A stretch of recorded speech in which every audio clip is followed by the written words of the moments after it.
আসসালামু আলাইকুম রহমতুল্লাহি ওয়া বারাকাতুহ। সকল প্রশংসা আল্লাহ তাআলার জন্য, যিনি বিশ্বজগতের সৃষ্টিকর্তা, পালনকর্তা, পরিচালক ও নিয়ন্ত্রক। আমরা তার নিকট থেকে আগমন করেছি, আমাদেরকে আবার তার কাছে ফিরে যেতে হবে। আল্লাহ সুবহানাহু ওয়া তাআলা এই পৃথিবীর অন্তর্বর্তীকালীন সময়ের জন্য আমাদের জীবন চলার পথ ও পাথেয় হিসেবে তিনি ইসলামিক জীবন বিধান আমাদেরকে প্রদান করেছেন। ইসলাম নিছক কোনো ধর্ম নয়, ইসলাম একটি জীবন পদ্ধতির নাম। ইসলাম একটি পূর্ণাঙ্গ কোড অফ লাইফ। জীবনের সকল ক্ষেত্রে তথা ব্যক্তিগত, পারিবারিক, সামাজিক, সামষ্টিক, সামগ্রিক জীবনের সকল ক্ষেত্র এবং পরিসরে ইসলামের বিধিবিধান সুবিস্তৃত এবং পরিব্যাপ্ত। মানুষের জীবনের এমন কোনো অধ্যায় নেই যে বিষয়ে ইসলাম আলোকপাত করেনি, বিধিবিধান প্রদান করেনি। আল্লাহ রাব্বুল আলামিন মানুষের ব্যক্তিগত জীবনের জন্য যেমনিভাবে বিধিবিধান প্রদান করেছেন, তার পরিবার ব্যবস্থা কিভাবে পরিচালিত হবে, চলবে, তার সমাজ, রাষ্ট্র, অর্থনীতি, রাজনীতি, বিচার বিভাগ, শাসন বিভাগ, আইন আদালত, যুদ্ধ বিগ্রহ, ব্যবসা বাণিজ্য কিভাবে পরিচালিত হবে, মানুষের সাথে লেনদেন কিভাবে হবে, মানুষের সাথে পারস্পরিক সম্পর্ক রক্ষা, তার ভিত্তি কি হবে, আল্লাহ রাব্বুল আলামিন সর্ববিষয়ে তিনি কোরআনুল কারীমে আলোকপাত করেছেন এবং রাসূল করিম সাল্লাল্লাহু আলাইহি ওয়াসাল্লাম তিনি তার বক্তব্য, তার আলোচনা, তার জীবনাচার, তার দৃষ্টিভঙ্গি সকল কিছুর মাধ্যমে সব বিষয়গুলো আমাদের কাছে সুবিস্তৃতভাবে, পরিষ্কারভাবে, সুস্পষ্টভাবে তিনি আমাদের কাছে উপস্থাপন করেছেন। সম্মানিত ভাই এবং বন্ধুরা, ইসলাম সম্পর্কে আল্লাহ রাব্বুল আলামিন তিনি নিজেই কোরআনুল কারীমে বলেছেন, সূরা মাইদার ৩ নম্বর আয়াতে বলেছেন, ওয়ারাদিতু লাকুমুল ইসলামা দীনা। ইসলামকেই আমি তোমাদের জীবন বিধান হিসাবে, জীবন পদ্ধতি হিসাবে, কোড অফ লাইফ হিসাবে আমি মনোনীত করে দিলাম এবং এর উপর আমি সন্তুষ্ট হলাম। সূরা আলী ইমরানের ১৯ নম্বর আয়াতে আল্লাহ তাআলা বলেছেন, ইন্নাদ-দীনা ইনদাল্লাহিল ইসলাম।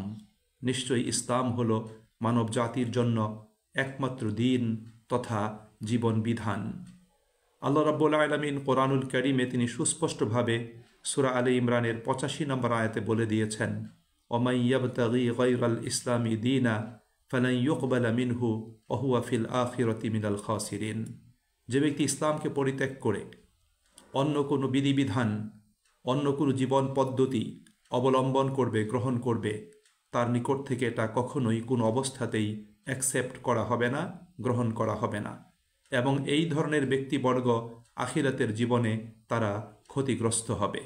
সুপ্রিয় ভাই এবং বন্ধুরা, আমরা আল্লাহ পাকের নিকট থেকে আগমন করেছি, আমরা আল্লাহ পাকের সৃষ্টি। সুতরাং আমরা আল্লাহ পাকের সৃষ্টি হিসাবে মহান স্রষ্টা আল্লাহ পাকের হুকুম আহকামগুলো আমাদের জীবনের সর্বক্ষেত্রে আমাদেরকে মেনে চলতে হবে। ইসলাম যেহেতু আল্লাহ পাকের পক্ষ থেকে প্রদত্ত, রাসূল প্রদর্শিত বিধিবিধান, সুতরাং নিজের পছন্দ মতো, নিজের মর্জি মতো ইসলাম পালন করার কোনো সুযোগ নাই। আমরা মুসলিম হিসাবে আমাদেরকে আল্লাহ পাকের নির্দেশনা তথা তার মহাগ্রন্থ আল কোরআন অনুযায়ী এবং তার রাসূল সাল্লাল্লাহু আলাইহি ওয়াসাল্লামের সুন্নাহ এবং তার জীবন আদর্শ অনুযায়ী আমাদেরকে ইসলাম পালন করতে হবে। ব্যক্তি মুসলিম হিসাবে আমাদের প্রত্যেককে ইসলামের চাদর নিজের গায়ে জড়াতে হবে। নিজেদের পছন্দের চাদর ইসলামের গায়ে জড়িয়ে দিয়ে সেটাকে ইসলাম হিসেবে উপস্থাপন করার কোনো সুযোগ নেই। দুর্ভাগ্যজনক হলেও সত্য, মুসলিম নামধারী কিছু মানুষ আছে আমাদের সমাজ জীবনে যারা কায়েমি স্বার্থবাদী। তারা যে কোনো মূল্যে নিজেদের স্বার্থ উদ্ধার করতে চায়। তারা ইসলাম সম্পর্কে অজ্ঞ থাকার কারণে, ইসলামের সঠিক জ্ঞান তাদের না থাকার কারণে তারা ইসলাম সম্পর্কে নানা ধরনের অযাচিত কথা বক্তব্য প্রদান করছে এবং মন্তব্য করছে। আমরা এই ধরনের অনেক কিছু আমরা দেখতে পাই। অনেকে বলে ইসলামে অর্থনীতি নাই, অনেকে বলে ইসলামে রাজনীতি নাই, অনেকে বলে ইসলামে আবার রাজনীতি কেন রাজনীতি করতে হবে, রাজনীতি আলাদা একটা জিনিস, ইসলামে সমাজনীতি নাই। ইসলামটাকে এই শ্রেণীর মানুষেরা শুধু মসজিদের চার দেয়ালের মাঝখানে সীমাবদ্ধ রাখতে চায়। তারা চায় ব্যক্তিগত জীবনে ব্যক্তি মানুষ সে ইসলাম পালন করুক, ইবাদত করুক, সারাদিন বসে থাকুক, তাসবিহ তাহলিল জিকির আসকার করুক।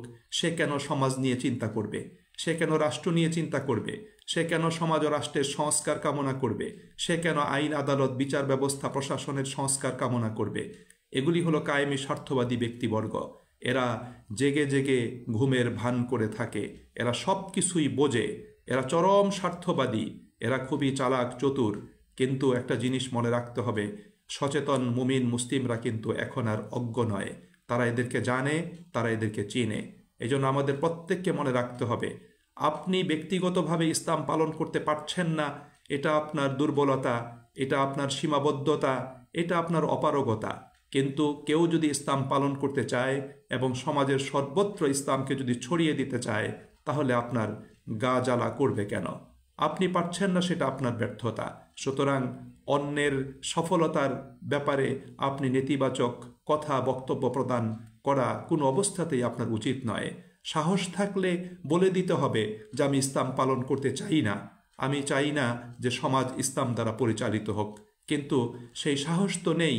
মুনাফিকি আচরণ, আপনি প্রকাশ্যে ইসলামের লেবাস ধারণ করবেন, প্রকাশ্যে আপনি নিজেকে মুসলিম দাবি করবেন, অথচ বাস্তব জীবনে ইসলাম পালন করবেন না, এটা কি করে হতে পারে?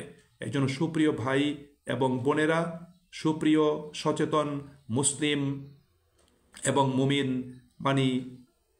ভাই এবং বোনেরা, আমি সকলের কাছে একটা কথাই বলতে চাই, ইসলামকে জানুন এবং অবশ্যই কোরআন ও সুন্নাহর আলোকে ইসলামকে জানুন এবং ইসলামকে পরিপূর্ণরূপে মানার চেষ্টা করুন। ইসলামকে আংশিকভাবে মানার কিন্তু কোনো সুযোগ কিন্তু নেই। এই জন্য সুপ্রিয় ভাই এবং বন্ধুরা, আমরা আসুন প্রত্যেকেই আল্লাহ পাকের এই দিনটাকে, ইসলামটাকে ব্যক্তিগত, পারিবারিক, সামাজিক, সামষ্টিক জীবনে পালন করার চেষ্টা করি। আমরা প্রত্যেকেই নিজেকে ইসলামের আলোকে আমরা সুসজ্জিত করি, আলোকিত করি। আমাদের সমাজ সভ্যতাকে, সামগ্রিক জীবন ব্যবস্থাকে আমরা ইসলামের আলোকে আলোকিত করার জন্য, সুসজ্জিত করার জন্য নিজের অবস্থান থেকে আমরা চেষ্টা করি। আল্লাহ সুবহানাহু ওয়া তাআলা আমাদের প্রত্যেককে আল্লাহ পাক সেই তৌফিক দান করুন। আল্লাহ পাক আমাদেরকে কবুল করুন। আল্লাহ রাব্বুল আলামিন সারা পৃথিবীতে মুসলিমদেরকে কোরআনের হুকুম আহকামগুলোকে, কোরআনের রাজকে কায়েম করার জন্য এবং সত্যকের শাসনকে কায়েম করার জন্য আল্লাহ রাব্বুল আলামিন সক্রিয় ভূমিকা রাখার জন্য তৌফিক দান করুন। ওমা তৌফিকি ইল্লা বিল্লাহ। আসসালামু আলাইকুম ওয়া রাহমাতুল্লাহি ওয়া বারাকাতুহু।